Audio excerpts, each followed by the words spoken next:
with an extra Noise with Ivan directly after the last Noise with Ivan, where I believe I talked about my MP3 collection. It is once again time. Now that we've all organized our MP3s in some way, shape, or form, it is once again time for Bandcamp Friday. So I hope you have some room. If you don't have room for MP3s, I got you on notoftheflesh.bandcamp.com. I am marking the $20 mystery pack with 10 CDs down 50%. That's right, $10 for 10 CDs that are random. They could be regular CDs from the label, most of it will be. They could be Source, Physical Only, Harsh Noise Walls, and Improv, and they could be a handful of other things that I just have around the house, sort of like a distro-esque kind of thing, but I don't have a big cartel. So that's why I do the mystery boxes. And I have, I've done inventory recently, so I have one pretty big box of 3 inches. I got a couple pretty big boxes as well of 5 inches that are extra, that are hanging around. So go check that out. In other news, we just have a lot of general releases. So if you just want 1 or 2 CDs, definitely check out our stock. We have a new split with Hank Ruby and Skeletor. We have a split with VV Distortion and Disfigured Robot Child.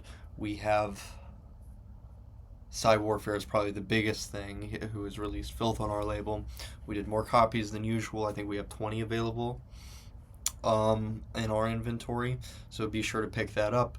The fancy stuff tends to go quick. That's a professionally pressed disc as opposed to the normal Not of the Flesh CDRs. And the biggest thing, to me anyway, is that Slavery is now going to be available on Gates of Hypnos. I hope Black Santa's there. What's up, bud? Slavery is the project of a lifetime. It's a longer album, and I feel, as the artist, that it's worth listening to. I feel like it's a really, really great production. It has anything that you could possibly be into. Guitar, kind of a post-rock feel, neoclassical. I played baritone. I played a little math rock type stuff. I played some folk music. There's dark wave, death industrial. The Mercy Vacuum's on it, so there's plenty of harsh noise on the release. And it just takes you through plenty of field recordings.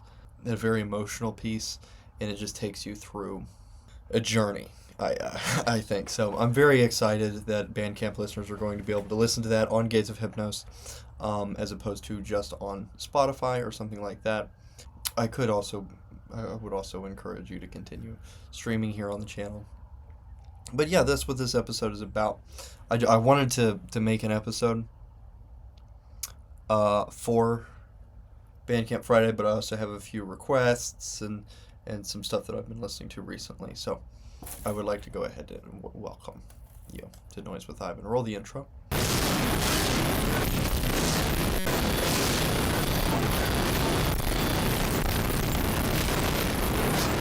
Pasta Club messaged me recently, and Pasta Club is going to be doing another cassette tape. They did Brainstorm with us from Quebec. So there's some kind of way they pronounce it. I don't know how to pronounce that one. I do a lot of work on my pronunciation. It's not there for French Canadians. Speaking of French Canadians, goodness gracious, can I go off about the band Anna for a second? I ordered a LP from them a long time ago because I'm so broke now.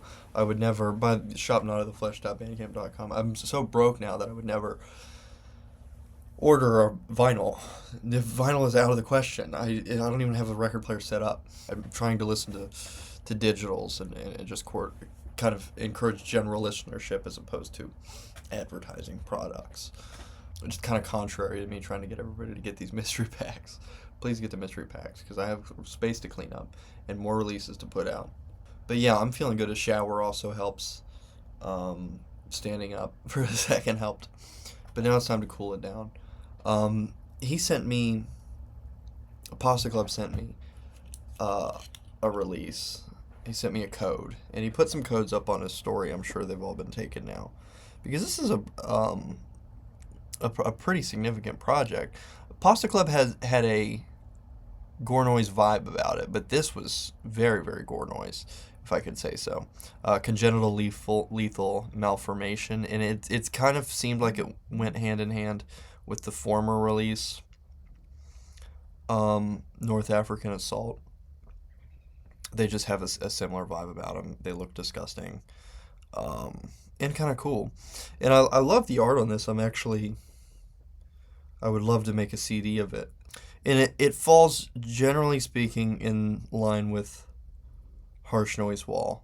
But there's a strong connection to Ambient Noise Wall because it's a little bit more complex. It's not very generally to be considered Harsh Noise Wall because these projects are not just one wall for, 30, 40 minutes, 10 minutes, maybe even. Uh, and they're very, very complex. So you can see why they would. Kind of as if I do ambient noise walls or harsh noise walls with Contrite Heart, I would do the same thing. So I think that these projects, if you're a fan of the genre, are a very interesting way to do it. We might not want to be purists about it needs to be the same thing consistently. Of course, I've not cared for spectral breathing pretty generally, but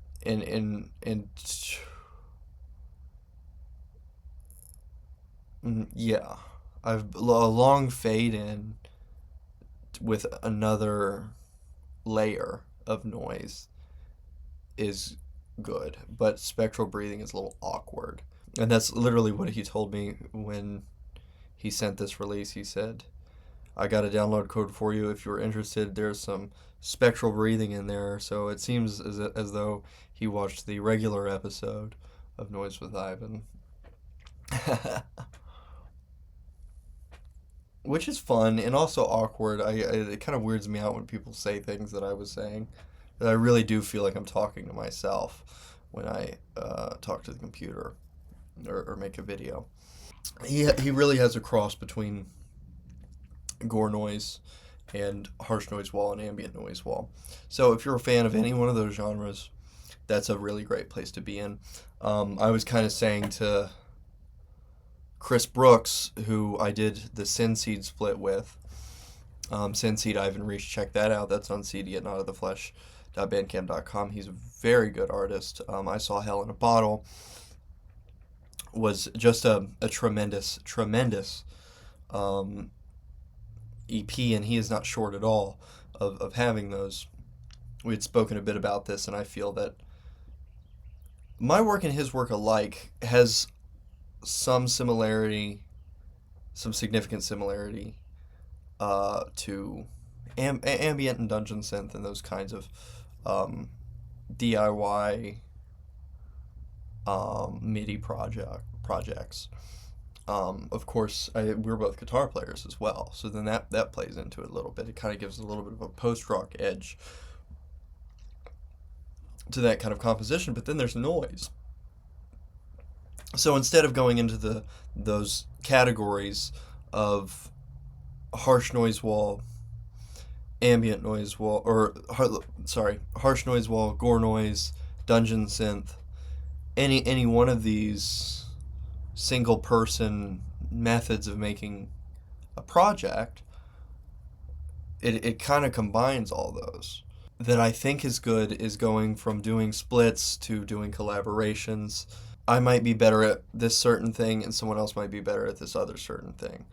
It's kind of hard to judge, and we honestly need other people to judge it for us because we don't do a good job always of deciding for ourselves what we're good at.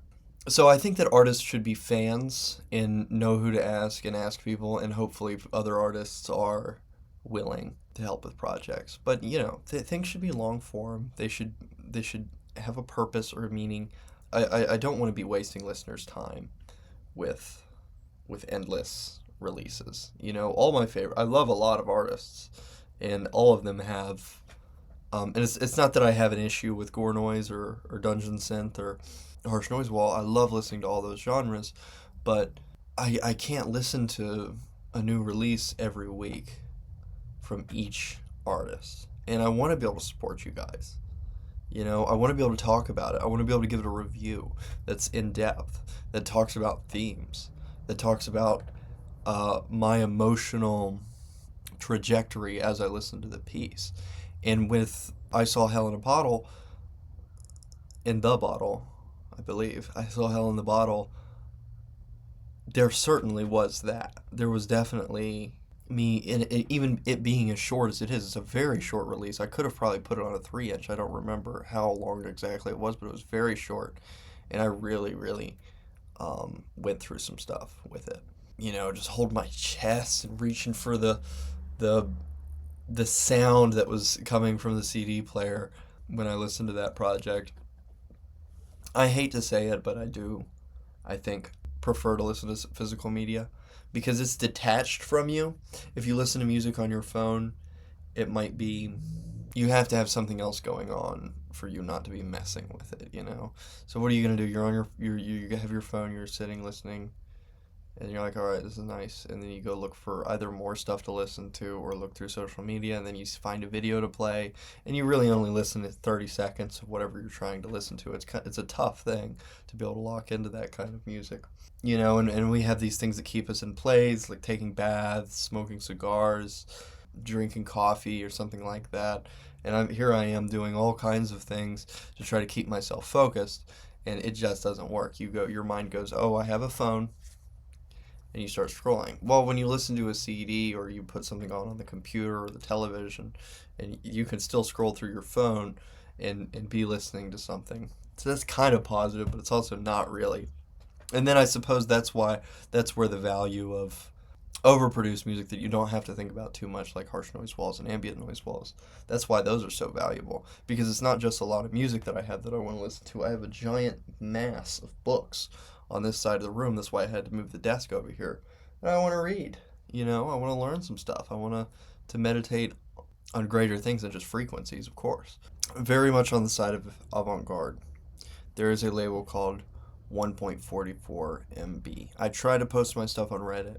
I don't always do it to these episodes, but I get a lot of views, I think, from Reddit, because it makes a big difference. If I neglect to add this to Reddit, and when I put it out, it will, it's not necessarily going to have quite as many views as something that I just put on an Instagram story or something like that. I think most of my Instagram friends and stuff watch this show, and that's honestly I think most people that watch it are friends of mine. But yeah, 1.44 MB texted me on Reddit and said, hey, can you review my label or mention my label? Can you listen to I think he specifically meant this release, God Trawler.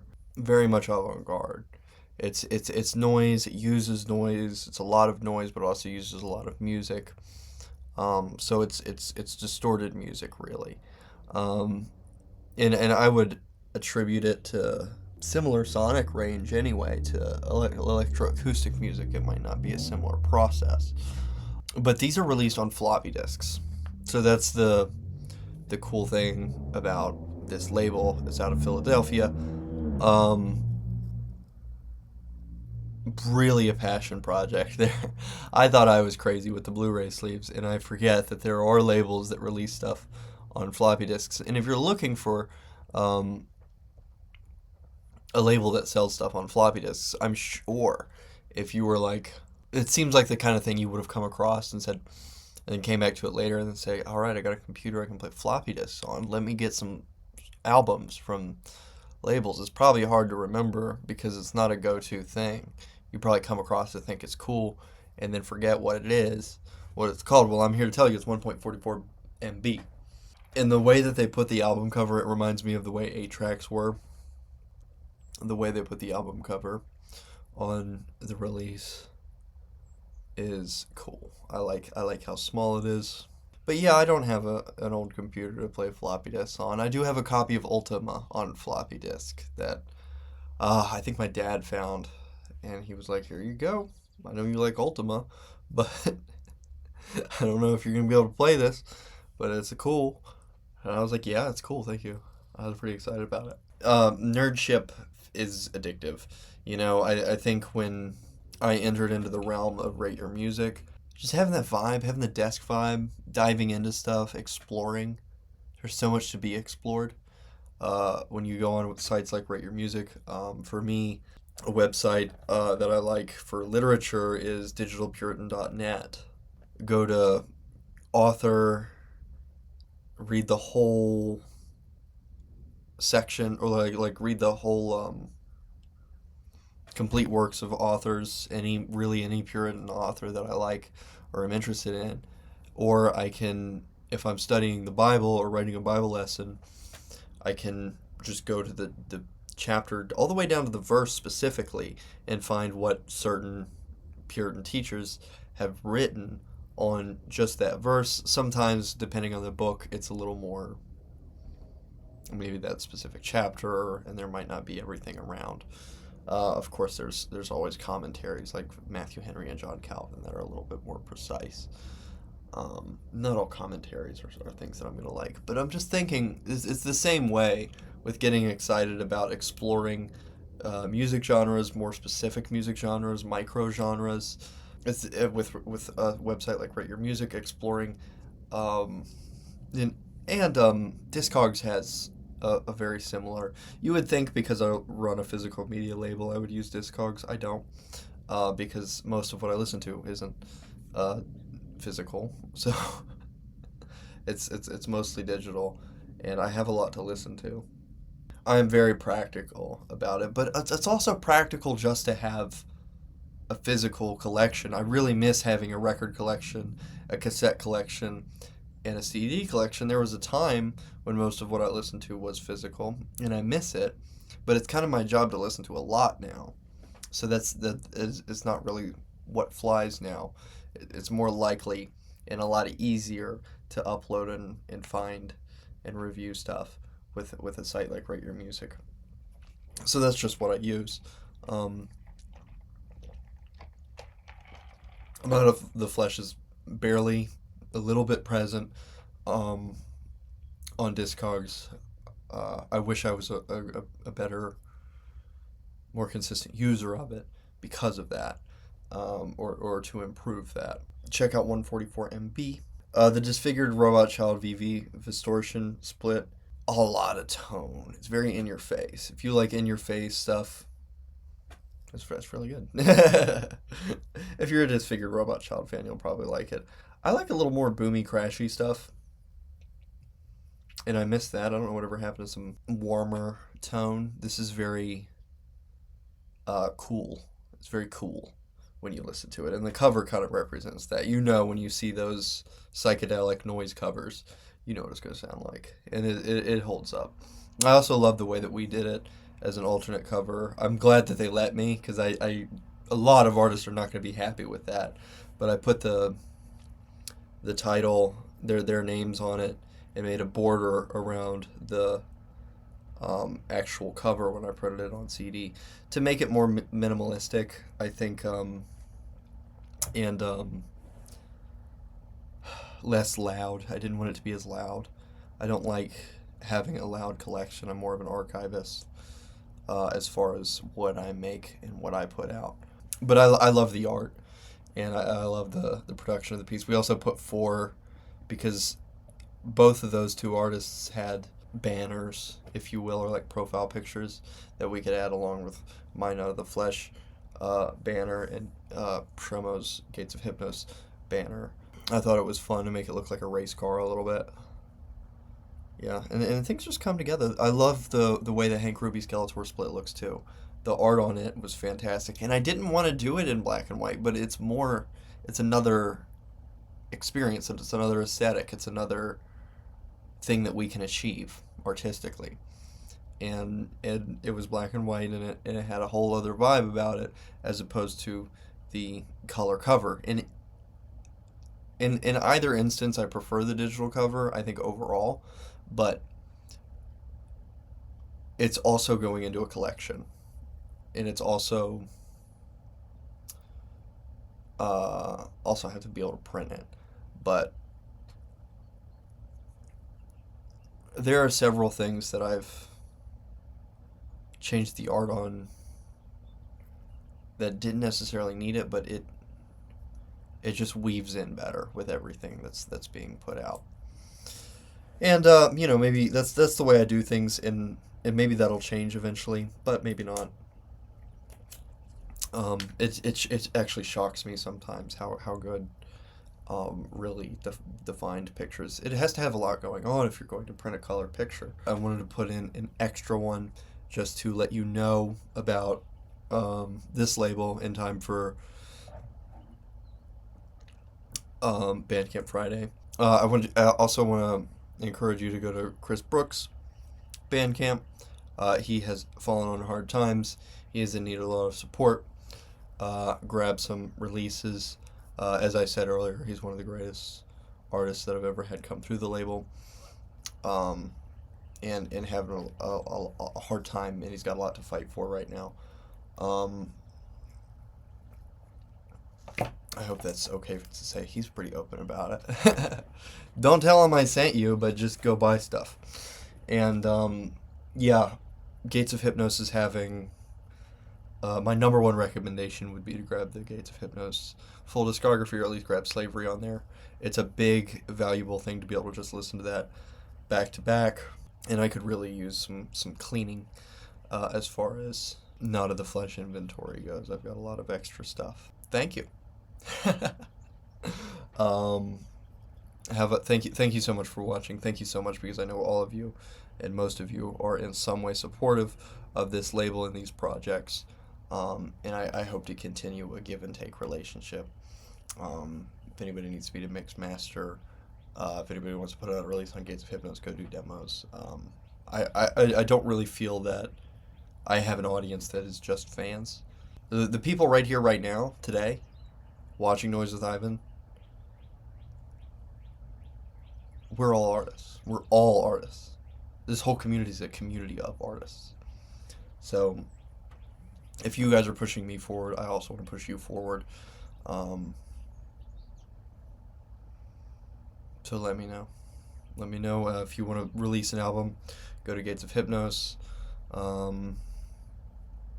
I'm not going to guarantee a CD release. You know, we put a lot of stuff out, but maybe. Especially if it's DIY and you're in the U.S. and it's a CD. You know, there's a very high likelihood that I would put that out. If it's good, make it good. Godspeed.